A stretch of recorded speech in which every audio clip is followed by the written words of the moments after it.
Dans cette salle de classe, les souris ne sont pas que dans les comptines, mais aussi dans le canapé du coin lecture. Les souris qui se promènent dans les canapés de l'école. Ici, des déjections de rongeurs. Depuis le mois de septembre dernier, les rats et souris s'invitent dans la cour de récréation ou encore dans les toilettes de cette école élémentaire qui accueille chaque jour 200 élèves. Donc c'est par là qu'elles sortent. Elles sortent, elles remontent le long de cette canalisation dans la classe qui est au-dessus. Et là, elles courent partout.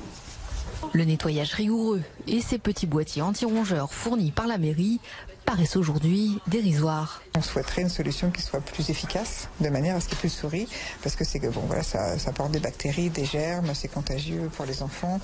Et on voudrait que ce soit rien que l'odeur. Là, vous ne voyez pas l'odeur dans le reportage, mais ça sent vraiment fort.